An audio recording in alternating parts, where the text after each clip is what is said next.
أشهد أن لا إله إلا الله وحده لا شريك له وأشهد أن محمدا عبده ورسوله أما بعد فأعوذ بالله من الشيطان الرجيم بسم الله الرحمن الرحيم الحمد لله رب العالمين الرحمن الرحيم مالك يوم الدين إياك نعبد وإياك نستعين اهدنا الصراط المستقيم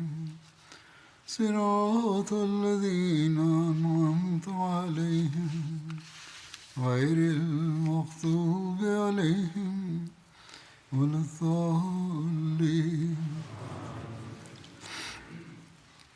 لن تنالوا البر حتى تنفقوا مما تحبون وما تنفقوا من شيء فإن الله به عليم.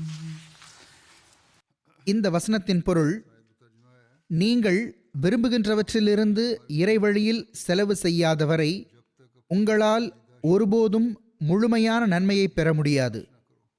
மேலும் நீங்கள் எதை செலவு செய்தாலும் அல்லாஹ் அதை நிச்சயமாக நன்கறிகிறான்.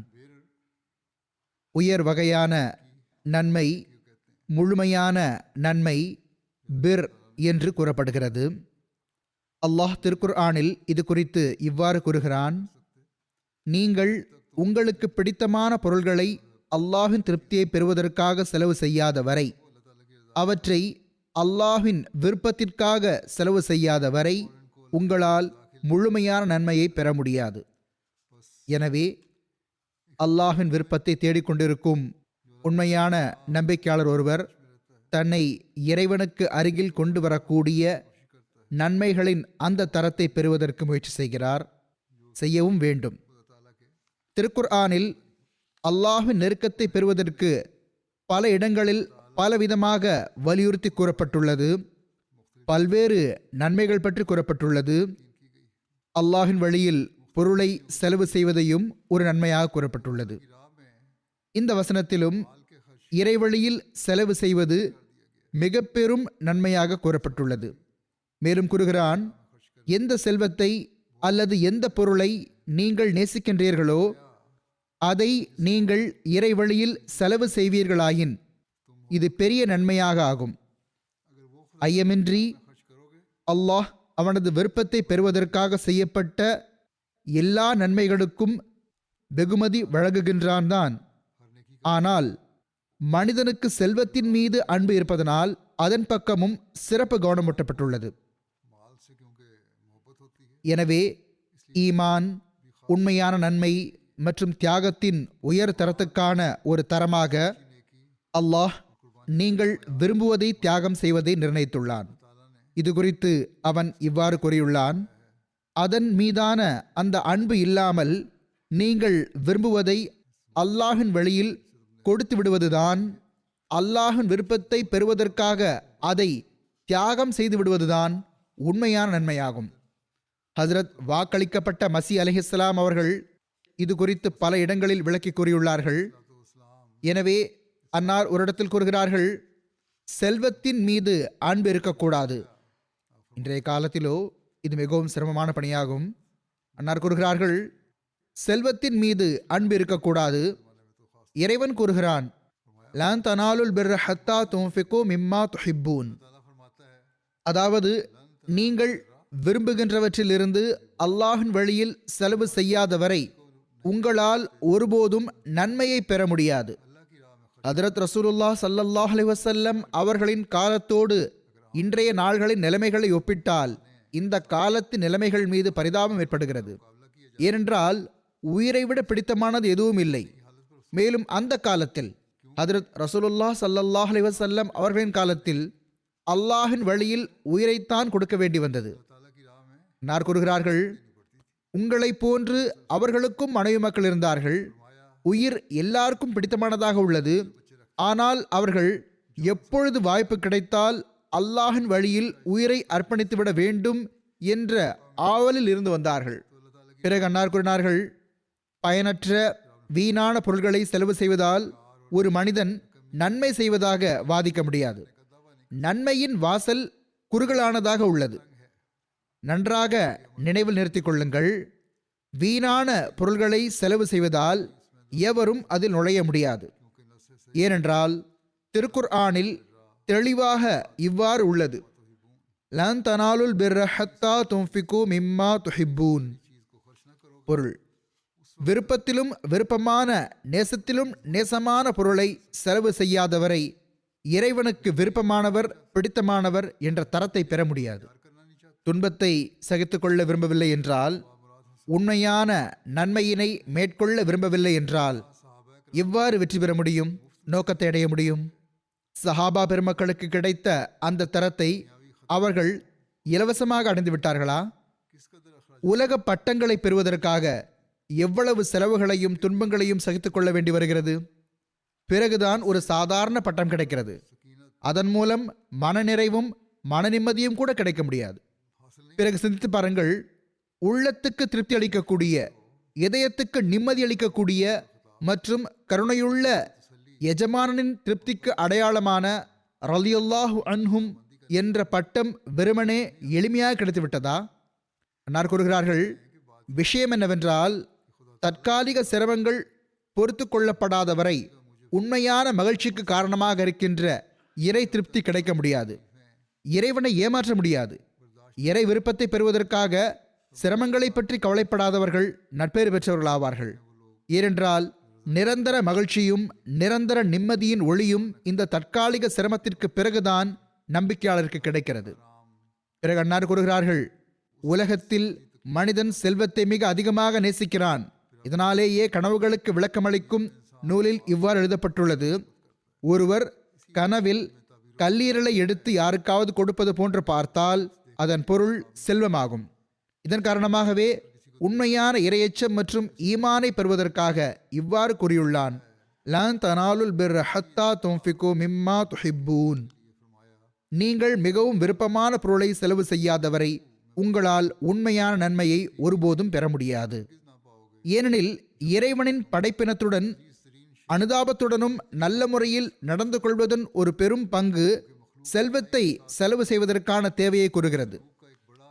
இனத்தின் மக்கள், அதாவது உங்களது சமுதாயத்து மக்கள் மற்றும் இறைவனின் படைப்பினங்கள் மீது அனுதாபம் காட்டுவது எத்தகைய ஒரு விஷயம் என்றால் அது ஈமானின் இரண்டாவது அங்கமாகும்.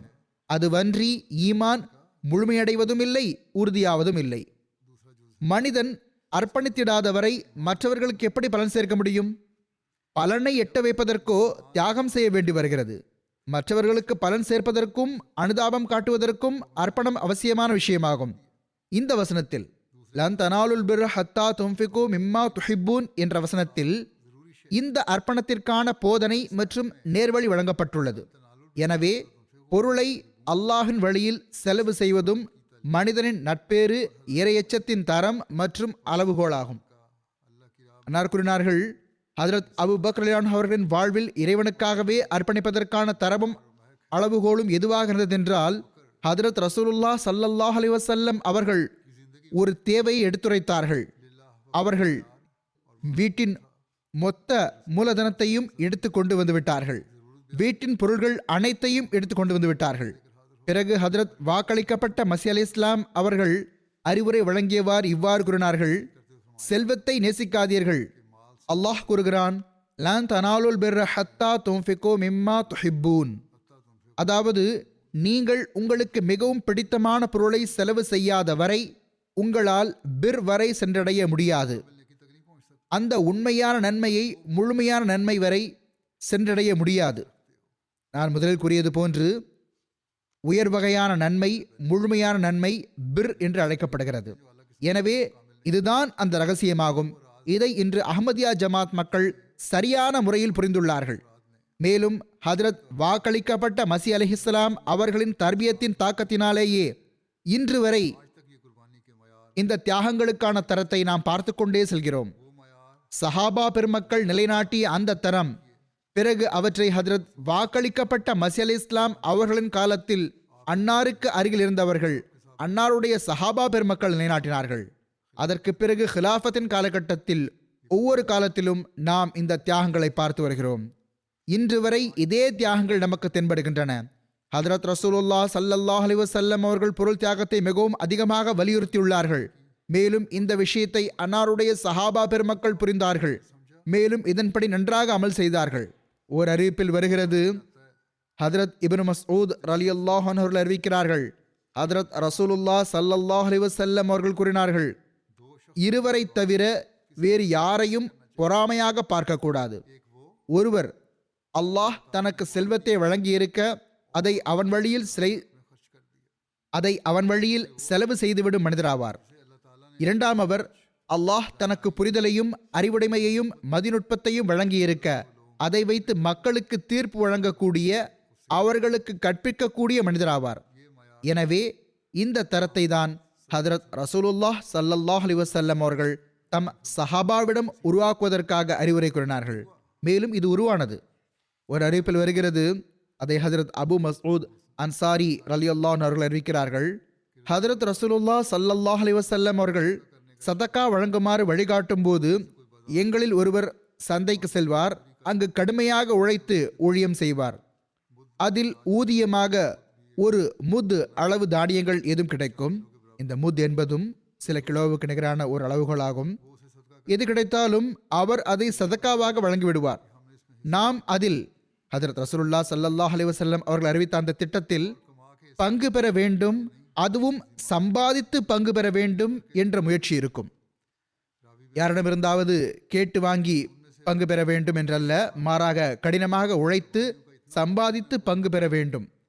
அறிவிப்பாளர் கூறுகிறார்கள், இப்பொழுது அவர்களில் சிலருடைய நிலை எப்படி இருக்கிறது என்றால், அந்த தியாகங்களுக்கு அல்லாஹ் அவர்களுக்கு எவ்வளவு அதிகமாக நற்கூலி வழங்கினான் என்றால், இப்பொழுது அவர்களிடம் ஒரு லட்சம் திர்ஹம்கள் இருக்கின்றன. எவர்கள் கூலி வேலை செய்து சந்தா கொடுத்து வந்தார்களோ அவர்கள் இப்பொழுது லட்சங்களுக்கு அதிபதிகளாக உள்ளார்கள்.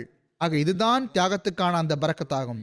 ஆக இந்த ரகசியத்தை தான் ஹதரத் ரசூலுல்லாஹ் ஸல்லல்லாஹு அலைஹி வஸல்லம் அவர்கள் நம்மையும் மேற்கொள்ளுமாறு வலியுறுத்தி கூறியுள்ளார்கள்.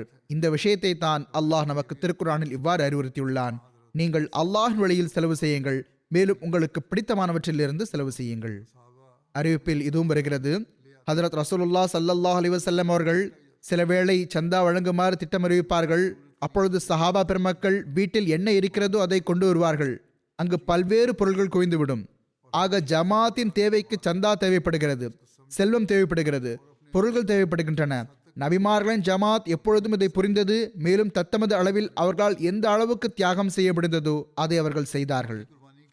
பொருள் தியாகத்துக்கு எவ்வளவு அருள்கள் இருக்கின்றன என்பது தொடர்பாக ஒரு இடத்தில் ஹதரத் ரசூலுல்லாஹ் ஸல்லல்லாஹு அலைஹி வஸல்லம் அவர்கள் அறிவுரை வழங்கியவாறு கூறினார்கள். அன்னார் தம் உறவினர் சகோதரி ஹதரத் அஸ்மா ரலியல்லாஹு அன்ஹா அவர்களுக்கு இந்த அறிவுரையை செய்தார்கள்.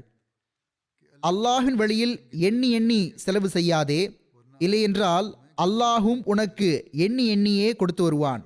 உனது பணப்பையின் வாயை அடைத்து வைத்து கர்மித்தனமாக அமர்ந்து கொள்ளாதே, இல்லையென்றால் பிறகு அதன் வாய் அடைத்தே வைக்கப்பட்டிருக்கும். அன்னார் கூறினார்கள், எவ்வளவு ஆற்றல் இருக்கிறதோ மனம் திறந்து செலவு செய், அல்லாஹின் மீது தவக்குள் வைத்திடு, அல்லாஹ் கொடுத்து கொண்டே செல்வான். பிறகு அன்னார் ஒரு தருணத்தில் கூறினார்கள், ஹதரத் அபு ஹுரைரா ரலியல்லாஹு அன்ஹு அவர்கள் அறிவிக்கிறார்கள், தினமும் காலையில் வானவர்கள் இருவர் இறங்குகிறார்கள். அவர்களில் ஒருவர் கூறுகிறார்கள், அல்லாஹ்வே, உன் வழியில் செலவு செய்யக்கூடிய வள்ளலுக்கு இன்னும் அதிகம் வழங்குவாயாக, மேலும் அவர் வழியில் செல்லக்கூடியவர்களை இன்னும் பிறக்கச் செய்வாயாக. இன்னொருவர் கூறுவார்கள், அல்லாஹ்வே, உன் வழியில் செலவிடாமல் பொருளை தடுத்து வைத்திருக்கும் கருமியை அழித்து விடுவாயாக, மேலும் அவருடைய செல்வங்களை இல்லாமல் செய்வாயாக. எவ்வாறாயினும் இன்றைய நாட்களில் செலவு செய்யக்கூடிய வள்ளலுக்கு என்ன முக்கியத்துவம் உள்ளது என்ற இந்த ரகசியம் அஹ்மதிகளுக்கு தெரியும். பல்வேறு எடுத்துக்காட்டுகளால் அஹ்மதியத்தின் வரலாறு நிறைந்து கிடக்கிறது. மேலும் ஒவ்வொரு நாளும் அதில் அதிகரிப்பு ஏற்பட்டு கொண்டே செல்கிறது. ஒருவர் எழுதியுள்ளார், என்னிடம் சிறிதளவே ஒரு தொகை இருந்தது. அந்த தொகையை வைத்து நான் தொழில் செய்ய வேண்டியிருந்தது. சில அவசியமான பொருள்களை வாங்க இருந்தேன். முற்றிலும் வசதியற்ற நிலைமைகள் இருந்தன. இந்த தொழில் செய்ய முடியுமா முடியாதா என்று எனக்கு புரியவில்லை. என் தந்தை என்னிடம், இது எவ்வளவு தொகையாக இருந்தாலும் இதை நீ சந்தாவில் கொடுத்துவிடு, அல்லாஹுக்காக அர்ப்பணித்துவிடு என்று கூறினார். எனவே நான் சந்தா கொடுத்து விட்டேன். அல்லாஹ் எத்தகைய ஏற்பாட்டை செய்தான் என்றால், எனக்கு எத்தகைய ஒரு ஆர்டர் கிடைத்துவிட்டதென்றால் அதனால் பன்மடங்கு அதிக தொகை எனக்கு கிடைத்துவிட்டது. பிறகு நான் அந்த தொழிலை துவங்கினேன். அதில் அல்லாஹ் எவ்வளவு பரக்கத் ஏற்படுத்தினான் என்றால் அளவற்ற செல்வம் வர துவங்கியது.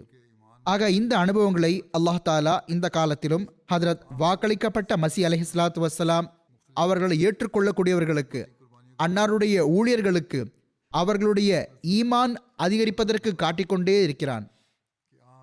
ஹதரத் ரசூலுல்லாஹ் ஸல்லல்லாஹு அலைஹி வஸல்லம் அவர்கள் பல்வேறு தருணங்களில் பொருள் தியாகங்களுக்காக மிகவும் அதிகமாக வலியுறுத்தியுள்ளார்கள். ஹதரத் ஹசன் ரலியல்லாஹு அன்ஹு அவர்கள் அறிவிக்கிறார்கள், ஹதரத் நபிகள் நாயகம் ஸல்லல்லாஹு அலைஹி வஸல்லம் அவர்கள் கூறினார்கள், இது ஹதீஸே குத்ஸி ஆகும், அதாவது அல்லாஹ் கூறியதாக அன்னார் இதை எடுத்துரைத்தார்கள். அல்லாஹ் கூறுகிறான், ஆதமின் மகனே, நீ உனது கருவூலத்தை என்னிடம் ஒப்படைத்துவிட்டு மன நிம்மதி அடைந்துவிடு. தீப்பிடித்து விடுவதற்கான ஆபத்தும் இல்லை, நீரில் மூழ்கி விடுவதற்கான அச்சமும் இல்லை, மற்றும் எந்த திருடனும் திருடி விடுவதற்கான பயமும் இல்லை. என்னிடம் வைக்கப்பட்டுள்ள கருவூலத்தை நீ அதற்கு மிக அதிகம் தேவையுடையவனாக இருக்கும் அந்நாளில் உனக்கு முழுமையாக தருவேன். அதாவது மரணித்ததற்கு பிறகுள்ள வாழ்வு. அப்பொழுது மனிதனுக்கு தன்னுடன் எவ்வாறு நடந்து கொள்ளப்படும் என்று எதுவும் தெரியாது. அவனுக்கு தன்னுடைய நன்மைகளை பற்றியோ தெரியாது. அப்பொழுது அல்லாஹ் கூறுகிறான், உன்னுடைய தியாகங்களுக்காக நான் உனக்கு வெகுமதி வழங்குவேன், மேலும் அதன் மூலமாக உனது பாவ மன்னிப்புக்கான ஏற்பாடு ஆகிவிடும். இதுதான் அல்லாஹ் நம்பிக்கையாளர் ஒருவருடன் செய்து கொள்ளும் வாணிபமாகும். ஹதரத் வாக்களிக்கப்பட்ட மசி அலைஹிஸ்ஸலாம் அவர்கள் ஒரு இடத்தில் கூறுகிறார்கள், கருமித்தனமும் ஈமானும் ஓர் உள்ளத்தில் ஒன்றிணைய முடியாது என்று நான் உறுதியாக புரிகிறேன். எவர் உண்மையான உள்ளத்துடன் இறைவன் மீது ஈமான் கொள்கிறாரோ அவர் அவரது இரும்பு பெட்டியில் அடைபட்டிருக்கும் பணத்தை மட்டும் தனது பொருளாக கருதுவதில்லை. மாறாக அவர் இறைவனின் எல்லா கருவூலங்களையும் தன்னுடைய கருவூலங்களாக கருதுகிறார். ஒளியால் இருள் அகன்று விடுவதைப் போன்று தடுத்து வைத்தல் அவரை விட்டு விலகிவிடுகிறது. அதாவது கருமித்தனம் அவரை விட்டு விலகிவிடுகிறது. பிறகு அன்னார் கூறினார்கள், சமுதாயம் எல்லா வகையிலும் இந்த இயக்கத்துக்கு தொண்டாற்ற வேண்டும். நிதி ரீதியாக தொண்டாற்றுவதிலும் சோம்பல் காட்டக்கூடாது. பாருங்கள், உலகில் எந்த இயக்கமும் சந்தா இல்லாமல் இயங்குவதில்லை.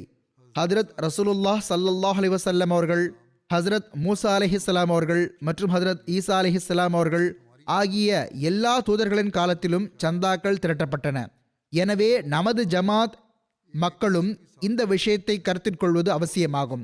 இந்த மக்கள் முறையாக ஆண்டு முழுவதும் ஒரு பைசாவாக கொடுத்தாலும் பல விஷயங்கள் நடக்க முடியும். இது தொடர்பாக ஹதரத் முதல் ஹலீஃபத்துல் மசி ரலியல்லாஹு அன்ஹு அவர்களின் முன்மாதிரி என்னவாக இருந்தது?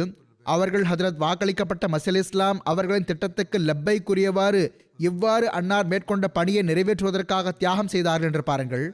ஹசரத் வாக்களிக்கப்பட்ட மசி அலைஹிஸ்ஸலாம் அவர்கள் ஹதரத் முதல் ஹலீஃபத்துல் மசி ரலியல்லாஹு அன்ஹு அவர்களை பற்றி இவ்வாறு எழுதியுள்ளார்கள், நான் அனுமதி அளித்தால் அவர்கள் எல்லாவற்றையும் இந்த வழியில் அர்ப்பணித்துவிட்டு தமது ஆன்மீக உறவை போன்று பௌதிக உறவு மற்றும் எந்நேரமும் உடனிருப்பதற்கான உரிமையை நிறைவேற்றுவார்கள். பிறகு அன்னார் எழுதினார்கள், அவர்களுடைய சில கடிதங்களின் சில வரிகளை மாதிரிக்காக நான் காட்டுகிறேன்.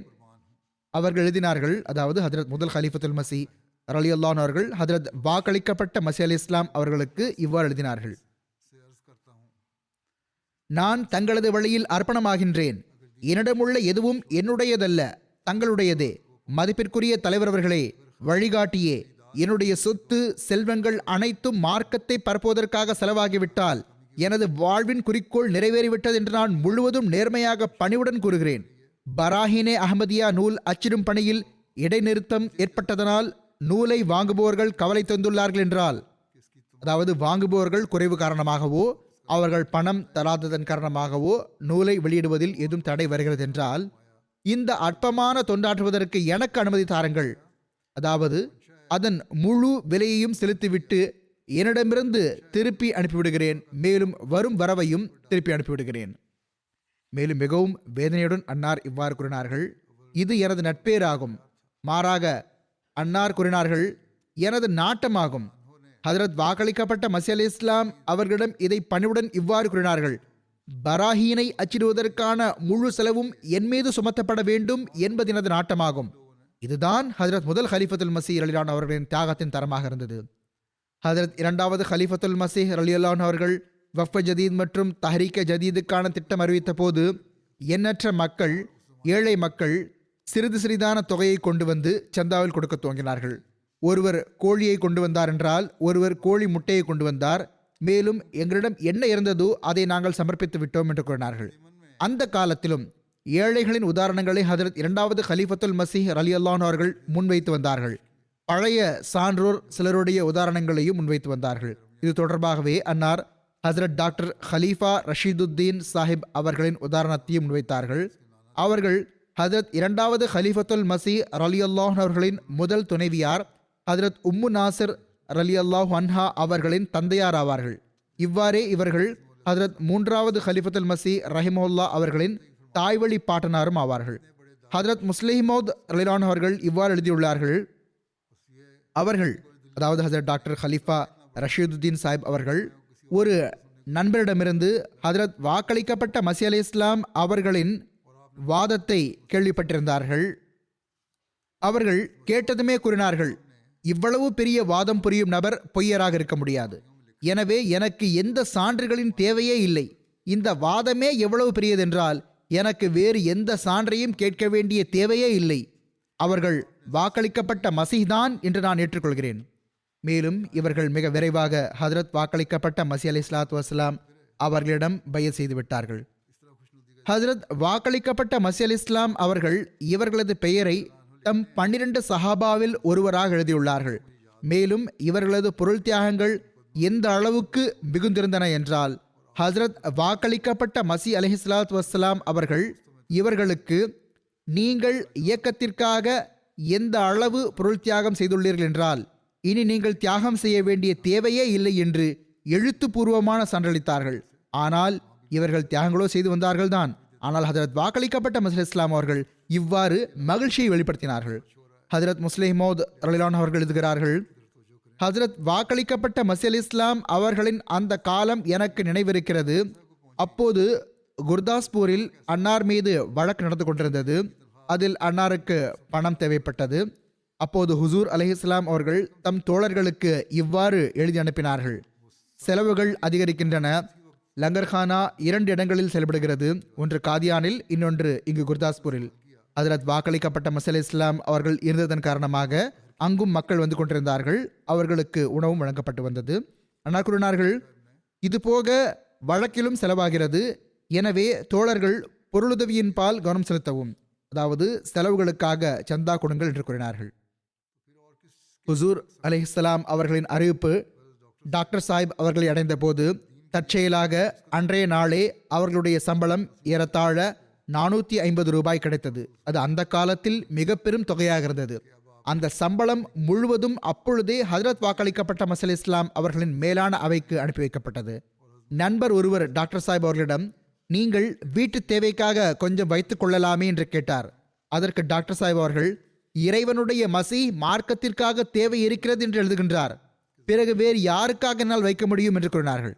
ஆக டாக்டர் சாஹிப் அவர்களோ மார்க்கத்திற்காக தியாகங்கள் செய்வதில் எந்த அளவுக்கு முன்னேறி இருந்தார்கள் என்றால் ஹசரத் வாக்களிக்கப்பட்ட மஸீஹ் இஸ்லாம் அவர்களுக்கு இவர்களை தடுக்க வேண்டும் என்ற உணர்வு ஏற்பட்டது. மேலும் இப்பொழுது நீங்கள் தியாகம் செய்ய வேண்டிய தேவை இல்லை என்று அவர்களிடம் கூற வேண்டி வந்தது.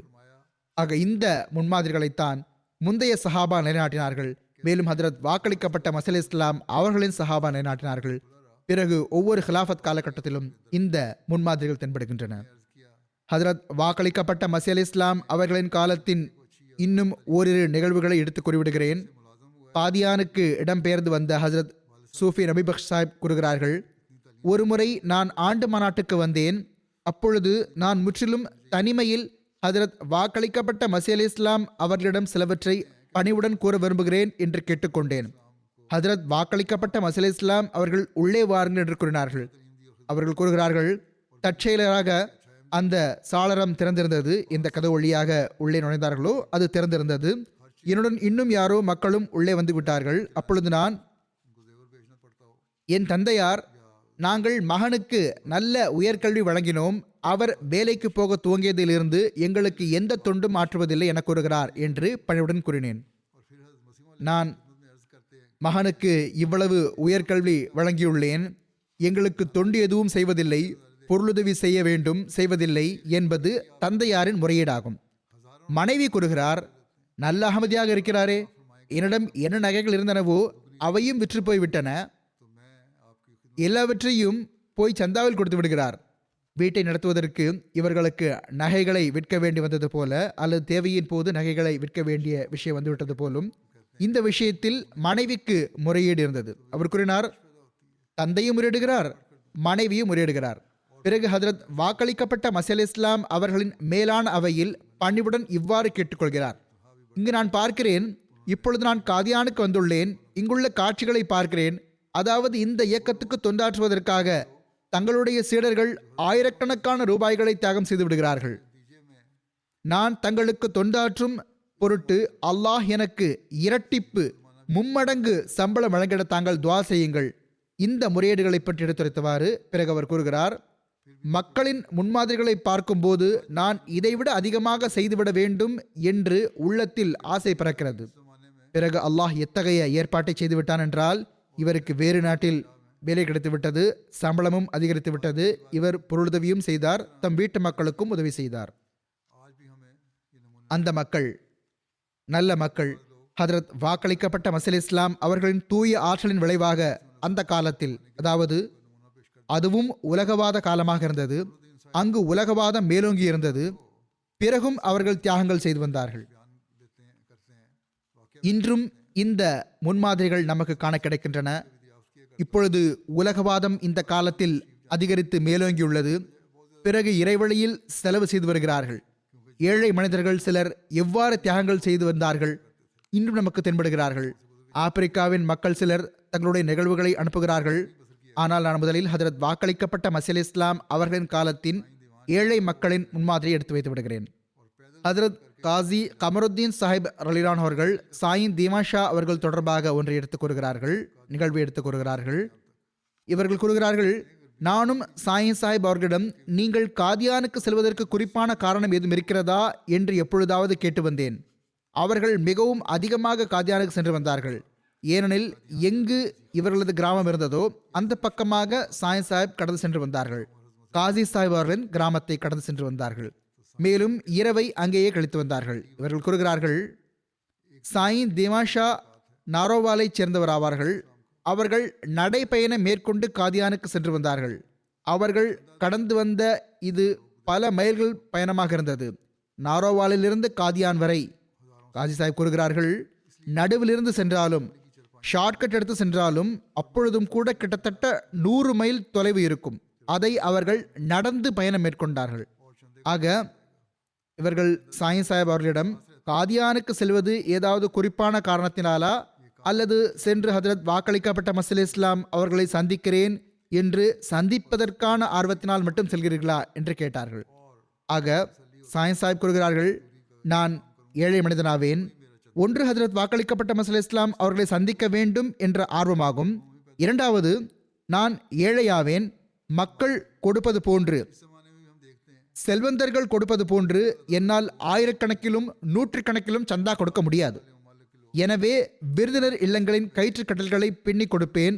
எனது தலையிலிருந்து சந்தா பொறுப்பு இறங்கிவிடும் என்பதற்காக செல்கிறேன். அதாவது இலவசமாக கயிற்று கட்டல்களை செய்து கொடுப்பேன், சந்தாவின் சுமை இறங்கிவிடும். சந்தா கொடுக்க முடியாததன் காரணமாக இருக்கும் உணர்வு எனும் அந்த சுமை குறைந்துவிடும். கயிற்று கட்டில்கள் பின்னுவதற்கான இந்த பணியால் எனக்கு திருப்தி ஏற்பட்டு விடுகிறது. எனவே நான் லங்கர்ஹானாவின் கயிற்று கட்டில்களை பின்னி கொடுக்கிறேன். மேலும் இந்த கூலி வேலையை செய்தால் அதுவே எனது சந்தாவாகும் என்ற திருப்தி ஏற்படுகிறது. ஆக இது போன்ற ஆன்மா இருந்தது. அப்பொழுது அந்த காலத்தில் அது ஏழைகளிடமும் உருவாகியிருந்தது. இந்த காலத்திலும் எவ்வாறு அல்லாஹ் மக்களிடம் இந்த ஆன்மாவை ஏற்படுத்தியுள்ளான் என்று நாம் பார்க்கிறோம். தொலைதூர நாடுகளில் வாழும் மக்கள் எங்கு சில ஆண்டுகளுக்கு முன்பு அஹ்மதியத் அறிமுகமானதோ அந்த மக்கள் இஸ்லாத்தை ஏற்றுக்கொண்டு அஹ்மதியா ஜமாத்தில் இணைந்துள்ளார்கள். அவர்களது பொருள் தியாகத்துக்கான ஆர்வத்தின் வினோதமான காட்சிகளும் தென்படுகின்றன. 1400 ஆண்டுகளுக்கு முன்புள்ள உணர்வு இந்த மக்களிலும் நமக்கு தென்படுகிறது. மேலும் இந்த உணர்வுதான் இன்று அஹ்மதியா ஜமாத்தில் ஹஸ்ரத் வாக்களிக்கப்பட்ட மசி அலைஹிஸ்ஸலாத்து வஸ்ஸலாம் அவர்களை ஏற்றுக்கொண்ட பிறகு ஈமானில் புத்துணர்ச்சி ஏற்பட்டதன் காரணமாக உருவாகியுள்ளது. மார்ஷல் ஐலாந்தின் உபலி எழுதுகிறார்கள், லாத்ரி ஆர்சிக் சாஹிபா என்ற களப்பற்ற உறுப்பினர் ஒருவர் இருக்கிறார்கள். ஜமாத்தின் லங்கரை நடத்துவதற்காக மிக கடினமாக உழைக்கிறார்கள். அங்கு தினமும் இருவேளை உணவு சமைக்கப்படுகிறது. அங்கு இவர்கள் வருவார்கள், தொண்டாற்றுவார்கள், சமைப்பார்கள். ஆனால் எப்பொழுது இவர்களுக்கு சம்பளம் கிடைத்தாலும் தம் சார்பாகவும் தம் மகன் வழி பேரர் பேத்திகள் ஐவர் சார்பாகவும் பொருள் தியாகத்தை முன்வைப்பதே இவர்களது முதல் வேலையாக இருக்கும். மேலும் இவர்களது வக்ஃபே ஜதீத் தியாகம் ஜமாத்தில் எல்லாரையும் விட அதிகமாக இருக்கும். முரபி சாஹிப் கூறுகிறார்கள், இவர்கள் எத்தகைய மக்கள் என்றால் இவர்களது வீடுகள் மிகவும் ஏழை வீடுகளாக இருக்கும். இவர்களது வீடுகளை பார்த்து ஹதரத் வாக்களிக்கப்பட்ட மசி இஸ்லாம் அவர்களின் இந்த அருளுக்குரிய சொற்கள் நினைவுக்கு வருகின்றன. இரையச்சமுடையவர் உண்மையான செழிப்பை ஒரு குடிசையில் பெற முடியும். அது பேராசை கொண்ட உலகவாதிக்கு உயர்ந்த ஆடம்பரமான மாளிகையில் கூட கிடைக்க முடியாது. இவ்வாறே அந்த இடத்திலேயே சேர்ந்த இன்னொரு பெண்மணி இருக்கிறார், லோரின் சாஹிபா அவர்கள். இவர்களும் மார்ஷல் ஐலாந்தின் ஜமாத்தின் லங்கரில் பணிபுரிகிறார்கள். முரபி சாஹிப் கூறுகிறார்கள், நான் ஆண்டு நிறைவடைகிறது, மேலும் நமது சந்தா சென்ற ஆண்டை விட குறைவாக இருக்கிறது என்று வக்ஃபே ஜதீத் சந்தாவை நினைவூட்டினேன். அவர்கள் கூறுகிறார்கள், அதற்கு பிறகு ஜும்மாவுக்கு பிறகு லோரின் சாஹிபா அலுவலகத்திற்கு வந்தார்கள். நாங்கள் சென்ற ஆண்டின் இலக்கை அடையும் பொருட்டு அல்லது அதைவிட அதிகமாக்குவதற்காக தமது வக்ஃபே ஜதீத் சந்தாவை முன்வைத்தார்கள். கசாக்கிஸ்தானின் இயக்கத்தின் உபல்லிக் அவர்கள் அயான் அப்ராயிஃப் சாஹிப் அவர்களின் சந்தாவை பற்றி குறிப்பிட்டவாறு கூறுகிறார்கள். அப்ராயிஃப் அயான் சாஹிப் அவர்கள் கூறினார்கள், நான் வாழ்வில் எத்தகைய நேரத்தையும் பார்த்துள்ளேன் என்றால் என்னிடம் ரொட்டி வாங்குவதற்கு பணம் இருக்கவில்லை. எனக்கு உணவுப் பொருட்களை கடன் வாங்க வேண்டி வந்தது. என் மனைவி நாம் மேற்கொண்டு எப்படி வாழ்வை கழிப்போம் என்று கவலையுடன் இருந்து வந்தார். அவர்கள் கூறுகிறார்கள், ஆனால் இந்த நிலைமைகளிலும் நான் சந்தா செலுத்த துவங்கிவிட்டேன். இப்பொழுதும் எனது வழக்கம் என்னவென்றால், என்னிடம் எப்பொழுது பணம் வந்தாலும் நான் எல்லாவற்றுக்கும் முதலாக சந்தா செலுத்துகிறேன். ஆனால் அல்லாஹ் என்னுடன் மிகவும் வினோதமாக நல்ல முறையில் நடந்து கொள்கிறான்.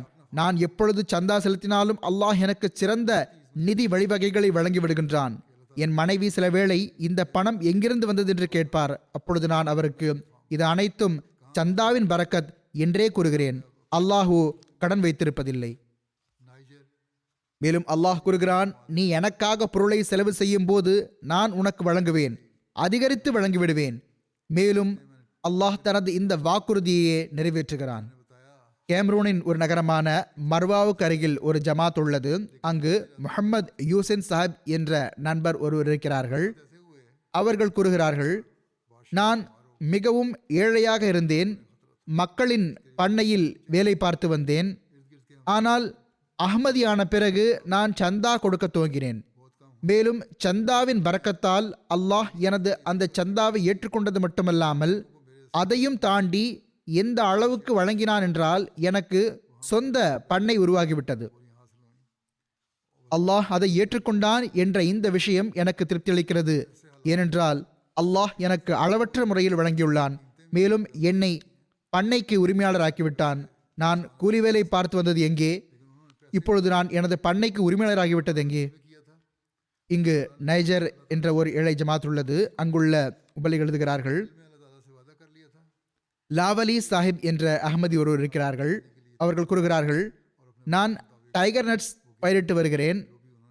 நான் அதன் 10ல் ஒரு பங்கை சந்தாவில் கொடுத்து விடுவேன் என்று யாரிடமும் சொல்லவில்லை. ஆனால் உள்ளத்தில் எண்ணியிருந்தேன். ஆனால் நிலைமை எப்படி ஆனது என்றால், பயிரிட்ட பிறகு பல முறை மழை பொழிந்து விட்டது. பயிர் வீணாவதற்கான ஆபத்து இருந்தது. அதற்கு அவ்வளவு தண்ணீர் தேவைப்படாது. சுற்றியிருந்த அக்கம்பக்கத்தினரின் பயிர்கள் வீணாகிவிட்டன, மிகவும் குறைந்து விட்டன.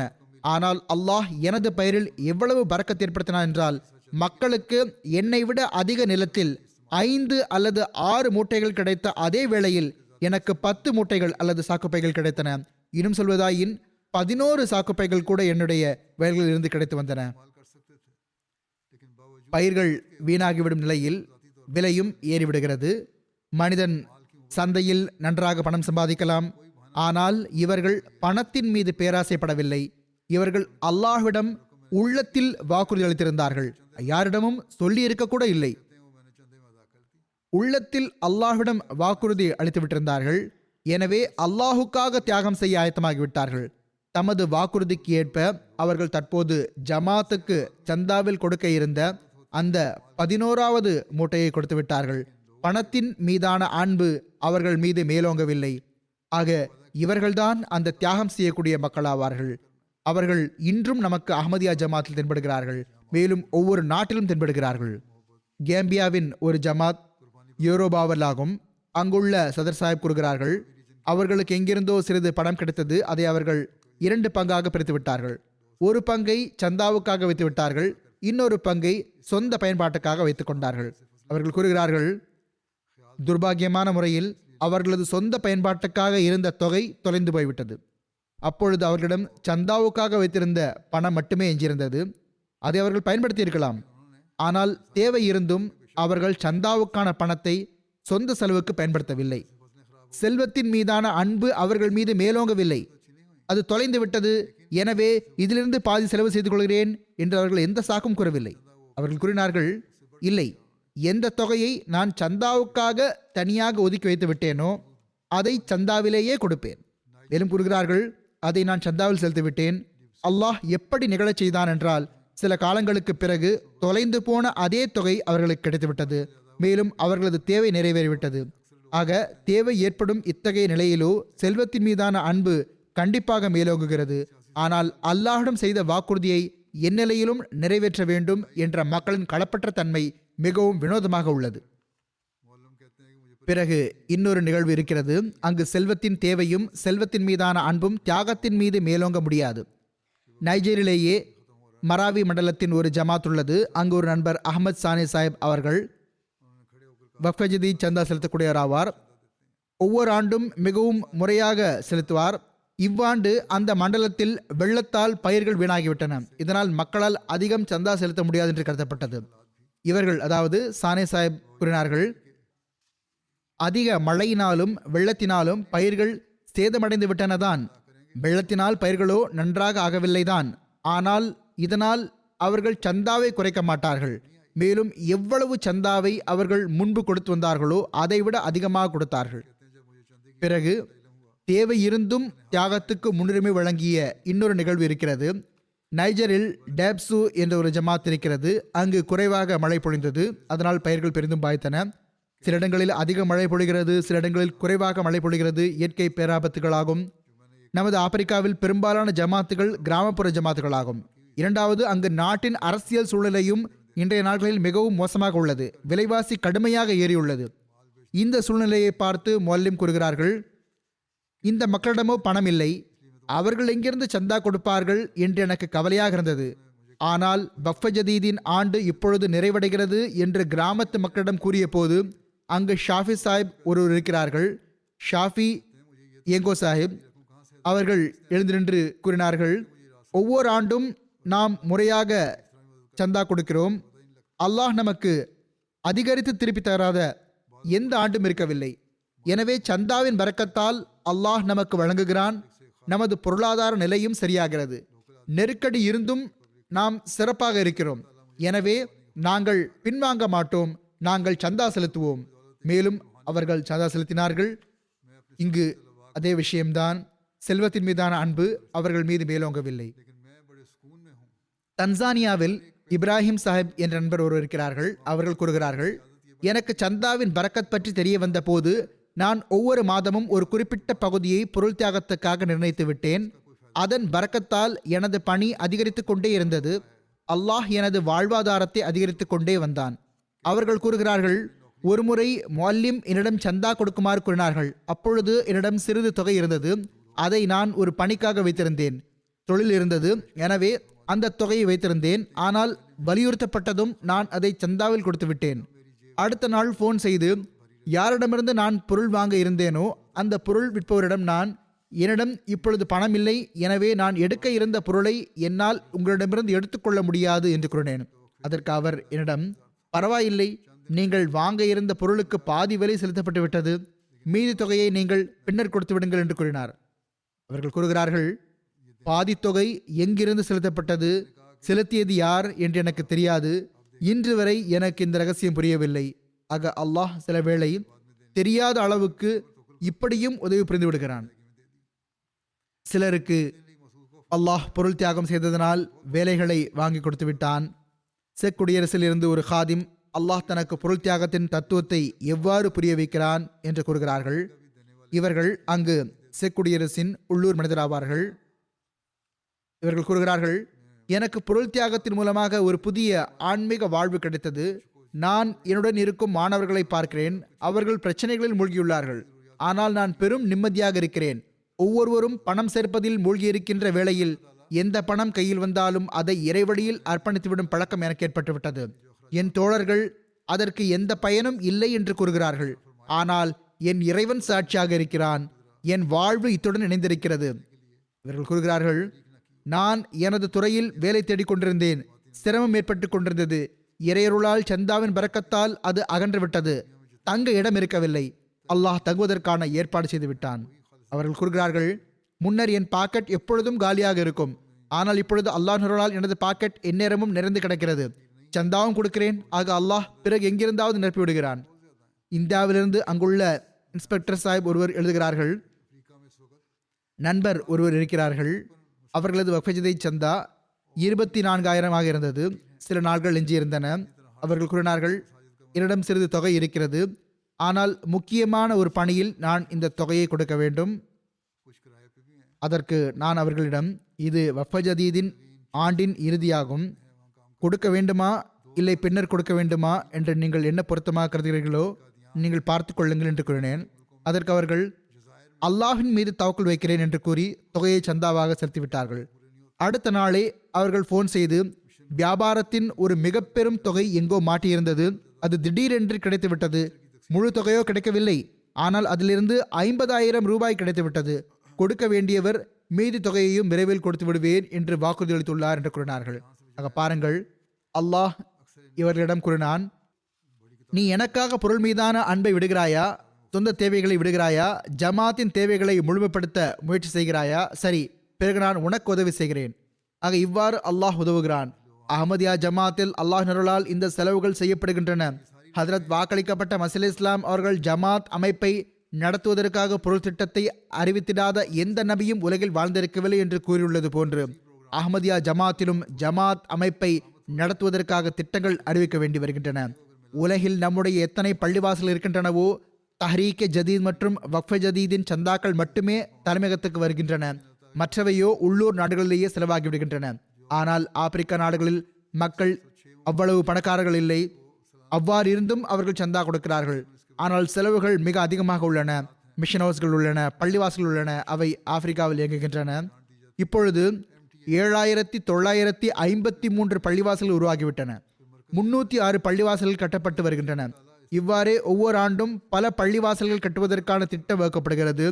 1860 மிஷன் ஹவுஸ்கள் இயங்குகின்றன. சில வாடகைக்கும் எடுக்கப்பட்டுள்ளன. நம்முடைய தலைமையக முபல்லிக்மார்கள் சிலர் 400 பேர் அங்கு பணிபுரிகிறார்கள். 2000க்கும் மேற்பட்ட மொல்லிமார்கள் பணிபுரிகிறார்கள். பிறகு காதியான் உள்ளது. பிறகு தென் அமெரிக்காவின் நாடுகளுக்கு, தீவுகளுக்கு தலைமையகத்திலிருந்து செலவு செய்யப்படுகிறது. அங்கு அவர்களுடைய செலவுகள் பூர்த்தியாவதில்லை. மிஷனுடைய செலவுகளை பூர்த்தி செய்வதற்காக ரன்னிங் எக்ஸ்பெண்டிச்சர் மிகவும் அதிகமாக உள்ளன. இலக்கியங்கள் விநியோகம் செய்வதற்காக செலவுகள் இருக்கின்றன.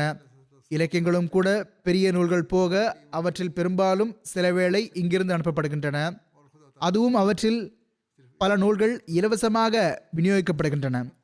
சிறு நூல்களோ இலவசமாக கொடுக்கப்படுகின்றன. அங்கு சில நூல்கள் அச்சிடவும் படுகின்றன. ஆக அல்லாஹ் தாலா இந்த தொகை அனைத்தையும் தனது அருளால் செலவுக்காக கொடுத்து கொண்டே செல்கிறான். சில வேளை புரிவதில்லை, இவ்வளவு விரிவான நிகழ்ச்சிகள் உள்ளன, இவ்வளவு செலவுகள் ஆகின்றன, மேலும் வரவு குறைவாக இருக்கிறது. இப்பொழுது முழுக்க முழுக்க தலைமையகத்துக்கு வரும் தஹ்ரீக் ஜதீத் மற்றும் வக்ஃப் ஜதீத் சந்தாக்களை சேர்த்தாலும் கூட அது ஏறத்தாழ 30-31 மில்லியன் பவுண்ட் ஆகிறது. ஆனால் அல்லாஹ் நருளாலேயே இந்த செலவு நடக்கிறது. 106 நாடுகளின் மிஷன்களுக்கு ஆண்டு மானியம் வழங்கப்படுகிறது. அதுவே கிட்டத்தட்ட இதற்கு நிகரானதாகும். பிறகு ஜாமியாக்கள் உள்ளன. அவற்றில் பல மில்லியன்கள் செலவாகின்றன. அவற்றிற்கு மானியம் வழங்கப்படுகிறது. எம்டிஏ இருக்கிறது, அதில் பல மில்லியன்கள் செலவாகின்றன. பிறகு தலைமையக செலவுகள் இருக்கின்றன. ஆக அல்லாஹ் இந்த செலவுகளை எப்படி பூர்த்தி செய்கிறான் என்று புரியாத அளவுக்கு பூர்த்தி செய்து விடுகின்றான். சிலவேளை மிக அதிகமான செலவுகள் இருக்கின்றனவே, எப்படி பூர்த்தியாகுமோ என்ற சிந்தனை வருகிறது. ஆனால் அல்லாஹ் தனது அருளால் செலவுகளை பூர்த்தி செய்து கொண்டே செல்கிறான். மேலும் அதில் ஒருபோதும் குறை வரவிடுவதில்லை. அல்லாஹ் அருளால் இந்த மிஷன்கள் தொடர்கின்றன, இவற்றில் பணிகள் நடைபெறுகின்றன. அல்லாஹ் ஹதரத் வாக்களிக்கப்பட்ட மசீஹ் இஸ்லாம் அவர்களிடம் எதைத்தான் கூறினான்? பொருளையோ நான் உமக்கு வழங்குவேன். மேலும் அந்த பொருளை அல்லாஹ் வழங்குகிறான். அல்லாஹ் ஜமாத்துக்கு இதை சரியான முறையில் செலவு செய்வதற்கான நல்வாய்ப்பையும் எப்பொழுதும் வழங்கிக் கொண்டே இருப்பானாக. சரியாக செலவு செய்வதற்கு நல்வாய்ப்பு வழங்குவானாக. இதில் ஒருபோதும் எவ்வித முறைகேடும் ஏற்படாமல் இருக்கட்டுமாக. ஹஜரத் வாக்களிக்கப்பட்ட மசீஹ் இஸ்லாம் அவர்கள் கூறுகிறார்கள், செல்வத்தையும் நேசித்து இறைவனையும் நேசிப்பது உங்களுக்கு சாத்தியமில்லை. ஒன்றை மட்டுமே உங்களால் நேசிக்க முடியும். எனவே இறைவனை நேசிக்கக்கூடிய மனிதர் நற்பெயர் பெற்றவராவார். உங்களில் ஒருவர் இறைவனை நேசித்து அவனது வழியில் பொருள் செலவு செய்தால் அவருடைய செல்வத்தில் மற்றவர்களை காட்டிலும் அதிகம் பரக்கத் வழங்கப்படும் என்று நான் உறுதியாக நம்புகிறேன். ஏனெனில் செல்வம் தானாக வருவதில்லை, மாறாக இறைவனுடைய நாட்டத்தால் வருகிறது. எனவே எவர் இறைவனுக்காக செல்வத்தின் சில பகுதிகளை விட்டுவிடுகிறாரோ அவர் நிச்சயமாக அதை பெறுவார். ஆனால் எவர் செல்வத்தை நேசித்து இறைவழியில் ஆற்ற வேண்டிய தொண்டை ஆற்றுவதில்லையோ அவர் நிச்சயம் அந்த செல்வத்தை இழந்து விடுவார். செல்வம் உங்களது முயற்சியால் வருவதாக கருதாதீர்கள், மாறாக இறைவன் புறமிருந்து வருகிறது. மேலும் நீங்கள் செல்வத்தின் ஒரு பகுதியை கொடுத்தோ அல்லது வேறு ஏதாவது ஒரு விதமாக தொண்டாற்றியோ இறைவன் மற்றும் அவன் தூதருக்கு ஏதும் பேருதவி புரிவதாக கருதாதீர்கள். மாறாக உங்களை இந்த தொண்டுக்காக அழைப்பது அவன் உங்கள் மீது புரியும் பேரருளாகும். நீங்கள் அனைவரும் என்னை விட்டுவிட்டாலும், தொண்டாற்றுவதை விட்டும் பொருளுதவி செய்வதை விட்டும் விலகிவிட்டாலும் அவன் ஒரு சமுதாயத்தை உருவாக்கி விடுவான். அது அவனுக்கு தொண்டாற்றிடும் என்று நான் உண்மையாகவே கூறுகிறேன். இந்த பணி விண்ணிலிருந்து நிகழ்கிறது என்றும் உங்களுடைய தொண்டு உங்களது நன்மைக்காக மட்டும் என்றும் நீங்கள் உறுதியாக புரிந்து கொள்ளுங்கள். எனவே நீங்கள் உள்ளத்தில் ஆணவம் ஏதும் கொண்டு விடாதீர்கள், அல்லது நாம் பொருள் தொண்டோ அல்லது வேறு எவ்வித தொண்டோ செய்கிறோம் என்று நினைத்து விடாதீர்கள். இறைவன் உங்களுடைய தொண்டுகளின் சற்றும் தேவையற்றவன் என்று நான் மீண்டும் மீண்டும் கூறுகிறேன். எனினும் அவன் உங்களுக்கு இந்த தொண்டுக்கான வாய்ப்பளிப்பது அவன் உங்கள் மீது புரியும் பேரருள் ஆகும். எனவே இந்த உணர்வைத்தான், இந்த சிந்தனையைத்தான் ஹஜரத் வாக்களிக்கப்பட்ட மசீஹ் இஸ்லாம் அவர்கள் ஜமாத்தில் உருவாக்கியிருக்கிறார்கள். மேலும் அல்லாஹ் அருளால் இன்று 130-135 ஆண்டுகள் கழிந்த பிறகும் இந்த உணர்வு அஹ்மதியா ஜமாத்தின் மக்களிடம் இருக்கிறது. அது இளைஞர்களிடமும் இருக்கிறது, புதிதாக வருபவர்களிடமும் இருக்கிறது. மேலும் அவர்கள் தாங்கள் செய்து கொண்டே செல்கிறார்கள். அவர்களுடைய சில நிகழ்வுகளை நான் எடுத்துரைத்தேன். அதாவது அல்லாஹ் அவர்களது செல்வத்தில் பரக்கத்தை ஏற்படுத்துகிறான் என்ற உணர்வை அவர்கள் எவ்வாறு புரிந்துள்ளார்கள், மேலும் அதற்காக அவர்கள் எல்லா தியாகங்களையும் செய்ய ஆயத்தமாகி விடுகிறார்கள். அல்லாஹ் அவர்கள் அனைவரின் செல்வங்களிலும் வாழ்நாளிலும் பரக்கத்தை ஏற்படுத்துவானாக. இத்துடனேயே நான் ஓர் அறிக்கையையும் முன்வைப்பேன். அது இந்த ஆண்டு வக்ஃப் ஜதீத் சந்தாவின் அறிக்கையாகும். இதிலிருந்து இவ்வாண்டு அல்லாஹ் நருளால் ஜமாத் எந்த அளவுக்கு தியாகங்கள் செய்துள்ளது என்பது தெரிய வருகிறது.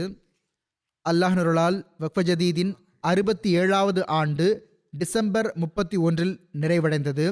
உலகளாவிய அஹ்மதியா ஜமாத் சார்பாக 1,36,81,000 பவுண்ட், அதாவது ஏறத்தாழ 14 மில்லியன் பொருள் தியாகம் சமர்ப்பிக்கப்பட்டுள்ளது. இந்த வசூல் கடந்த ஆண்டை விட 7,36,000 பவுண்ட் அதிகமாகும். அல்ஹம்துலில்லாஹ். மேலும் இதில் தியாகங்கள் அடிப்படையில், தொகை அடிப்படையில் முதலிடத்தில் பிரிட்டன் உள்ளது. இவர்களுக்கும் கனடாவுக்கும் மிக கடுமையான போட்டி உள்ளது. கனடாவும் தன்னுடைய தியாகங்களில் பெரிதாக அதிகரித்துள்ளது. ஆனால் இப்பொழுது பிரிட்டனை விட பின்னால் தான் இருக்கிறார்கள்.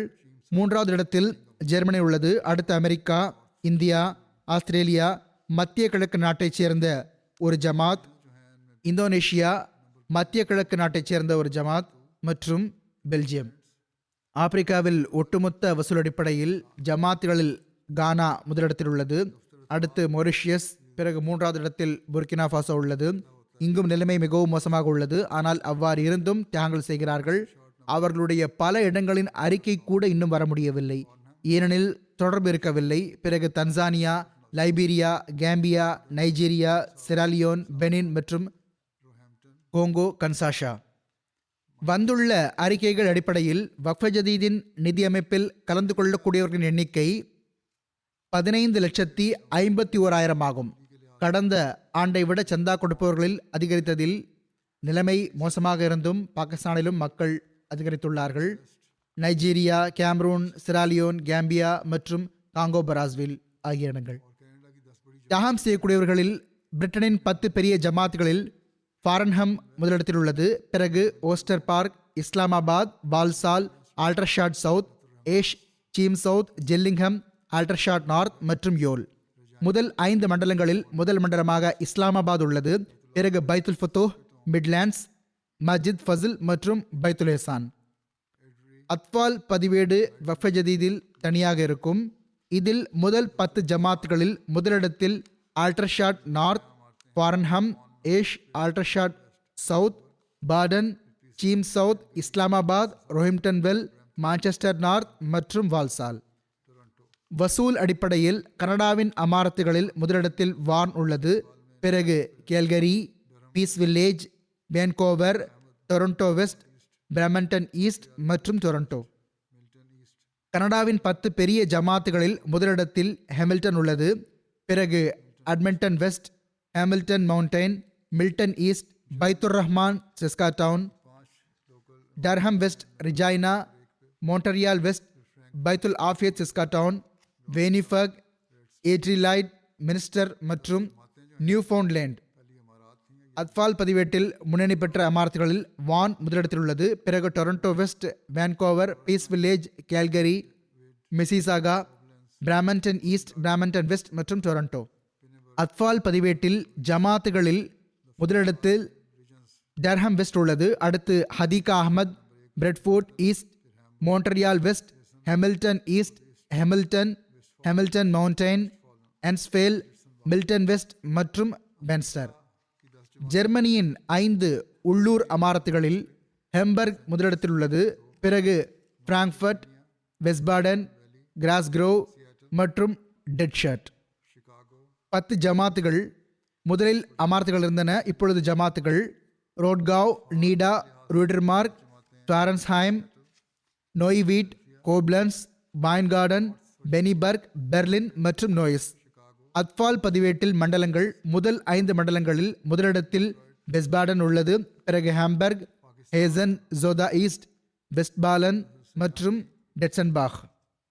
அமெரிக்காவின் 10 ஜமாத்துகளில் மேரிலாண்ட் முதலிடத்தில் உள்ளது. பிறகு லாஸ் ஏஞ்சல்ஸ் 2வது இடத்தில் உள்ளது. அடுத்து north Virginia, Silicon Valley, Seattle, Detroit, Chicago, Dallas, South Virginia மற்றும் ஆஸ்டன். அத்வால் அடிப்படையில் அவர்களுடைய 10 ஜமாத்துகளில் முதலிடத்தில் சேட்டல் உள்ளது. பிறகு Philadelphia, North Virginia, Georgia, Carolina, Chicago, Austin, Dallas, Oshkosh, Detroit மற்றும் மெரிலாண்ட். அல்ஹனோடால் பாகிஸ்தான் இங்கும் தம்மளவிலோ அவர்கள் மிகவும் அதிகமாக கடினமாக உழைத்துள்ளார்கள், தியாகங்கள் செய்துள்ளார்கள். அதில் முதலிடத்தில் இங்கு லாகூர் உள்ளது. பிறகு 2வது இடத்தில் ரப்வா மற்றும் 3வது இடத்தில் கராச்சி. பருவம் அடைந்த சந்தா செலுத்தக்கூடியவர்களில் மாவட்டங்களின் தரவரிசை இவ்வாறு உள்ளது. இஸ்லாமாபாத் முதலிடத்தில் உள்ளது. சியால்கோட் 2வது இடத்தில் உள்ளது. அடுத்து ஃபைஸ்லாபாத், குஜராத், குஜராவாலா, சர்கோதா, உமர்கோட், முல்தான், ஹைதராபாத் மற்றும் மீர்பூர் காஸ். முதல் 10 ஜமாத்துகளில் முதலிடத்தில் இஸ்லாமாபாத் உள்ளது. பிறகு டவுன்ஷிப் லாகூர், தாருஸ்ஸிக்ர் லாகூர், அசீசாபாத் கராச்சி, அல்லாமா இக்பால் டவுன் லாகூர், சமானாபாத் லாகூர், பைத்துல் ஃபசில் ஃபைஸ்லாபாத், முல்தான் ஷஹர், டெல்லி கேட் லாகூர் மற்றும் குஜராவாலா ஷஹர். அத்வாலில் 3 பெரிய ஜமாத்துகளில் முதலிடத்தில் லாகூர், 2வது இடத்தில் ரப்வா மற்றும் 3வது இடத்தில் கராச்சி. அத்வால் பதிவேட்டில் மாவட்டங்களின் தரவரிசை இவ்வாறு உள்ளது. இஸ்லாமாபாத் முதலிடத்தில் உள்ளது. பிறகு சியால்கோட், நாரோவால், உமர்கோட், ராவல்பிண்டி, குஜராவாலா, மீர்பூர் காஸ், குஜராத், ஹைதராபாத் மற்றும் ஷேகுபுரா. சில அசாதாரணமான முயற்சிகள் செய்த ஜமாத்துகளும் உள்ளன. இந்தியாவின் முதல் 10 மாநிலங்களில் கேரளா முதலிடத்தில் உள்ளது. பிறகு தமிழ்நாடு, ஜம்மு காஷ்மீர், கர்நாடகா, தெலுங்கானா, ஒடிஷா, பஞ்சாப், மேற்கு வங்காளம், மகாராஷ்டிரா மற்றும் உத்தரப்பிரதேசம். 10 ஜமாத்துகளில் முதலிடத்தில் கோயம்புத்தூர் உள்ளது, இரண்டாவது இடத்தில் காதியான் உள்ளது. அடுத்து ஹைதராபாத், கோழிக்கோடு, மஞ்சேரி, பெங்களூர், மேலப்பாளையம், கொல்கத்தா, கேரங் மற்றும் கருளாய். ஆஸ்திரேலியாவின் 10 ஜமாத்துகளில் முதலிடத்தில் காசில்ஹில் உள்ளது. பிறகு மெல்போர்ன் லாங்வான், Marsden Park, Melbourne Clyde, Logan East, Melbourne Berwick, Penrith, Perth, Adelaide மற்றும் அடிலைட் வெஸ்ட். பருவம் அடைந்தவர்களில் ஆஸ்திரேலியாவின் ஜமாத்துகளில் முதலிடத்தில் காசில்ஹில் உள்ளது. பிறகு மெல்போர்ன் லாங்வான், Marsden Park, Logan East, Melbourne Clyde, Penrith, Perth, Adelaide West மற்றும் பிளாக்டவுன். அத்ஃபாலில் அவர்களுடைய ஜமாத்துகளில் மெல்போர்ன் லாங்வான், பெர்த், பெல்மப்டன், Adelaide South, Melbourne Clyde, Penrith, Melbourne West, Marsden Park, Brisbane Central மற்றும் பெல்மன்பர்க். எல்லாம் வல்ல அல்லாஹ் தியாகம் செய்யக்கூடிய இவர்களின் செல்வங்களிலும் வாழ்நாளிலும் அளவற்ற பரக்கத் ஏற்படுத்துவானாக. இந்த ஒரு துவாவையும் செய்யுங்கள். இந்த 2025ஆம் ஆண்டு ஜமாத்திற்கு அருள்களை கொண்ட ஆண்டாகட்டுமாக. மேலான அல்லாஹ் ஜமாத்தை எல்லா தீங்கிலிருந்தும் பாதுகாத்து வைப்பானாக. பாகிஸ்தானில் பயங்கரவாத அமைப்புகளும் கூட்டங்களும் அவ்வப்போது கொதித்தெழுந்து கொண்டே இருக்கும். ஜமாத்திற்கு எதிராக சில இடங்களில் சட்டத்துக்கு பின்னால் நின்று கொண்டு இவர்கள் அகமதிகளுக்கு எல்லாவித அநீதிகளையும் இழைப்பதற்கு முயற்சி செய்து வருகிறார்கள். கபிரஸ்தான்களும் பாதுகாப்பாக இல்லை, வீடுகளும் பாதுகாப்பாக இல்லை. அல்லாஹ் தாலா இந்த அநீதி இழைப்பவர்களை பிடிப்பதற்கான ஏற்பாட்டை விரைவில் செய்வானாக. அகமதிகளை தனது பாதுகாப்பில் வைப்பானாக. ரப்வாவிலும் இந்த மக்கள் பெரிதும் பார்வை செலுத்தி வருகிறார்கள், அதையும் அல்லாஹ் பாதுகாத்து வருவானாக.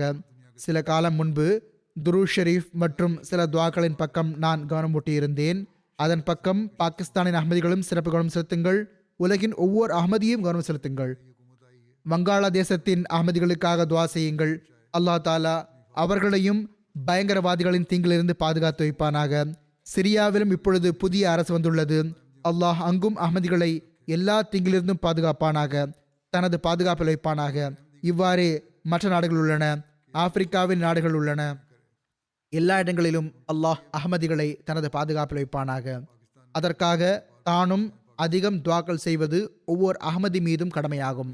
உங்களுடைய நாடுகளுக்காகவும் பாகிஸ்தானுக்கு வெளியில் வாழும் பாகிஸ்தான் மக்கள் பாகிஸ்தானுக்காகவும் உலகின் பொதுவான நிலைமை மற்றும் போர்களின் சூழ்நிலைக்காகவும் துவாக்கள் செய்யுங்கள். அல்லாஹ் அதன் தீய தாக்கங்களிலிருந்து குற்றமற்றவர்களான அப்பாவிகளான ஒவ்வொருவரையும் பாதுகாப்பானாக. புத்தாண்டில் இந்த மக்கள் பெரிதும் கொண்டாடுகிறார்கள். பட்டாசுகள் பெரிதும் வெடிக்கப்படுகின்றன, வான வேடிக்கைகள் பறக்கவிடப்படுகின்றன. ஆனால் ஒவ்வொருவரும் தனது மகிழ்ச்சியை மட்டும் பார்க்கிறார். மற்றவர்களின் வேதனை பற்றி அவர்களுக்கு உணர்வு இல்லை. ஏழை மக்கள், ஏழை சமுதாயங்கள், அநீதிக்குள்ளான மக்கள் ஆகிய அவர்கள் மீது ஆற்றல் பெற்ற சமுதாயங்கள் அவர்கள் மீது அணிதளித்துக் கொண்டே செல்கின்றன. அல்லாஹ் தாலா இந்த ஆண்டில் அந்த அனைத்து ஆற்றல்களின் திட்டங்களை, ஆற்றல் பெற்ற சமுதாயங்களின் திட்டங்களையும் மண்ணோடு மண்ணாக்குவானாக. அல்லாஹ்வின் ஓரிறைமை உலகில் நிலை பெறுவதை நாம் காண்போமாக. அல்லாஹ் நமக்கும் இதற்கான நல்வாய்ப்பு வழங்குவானாக.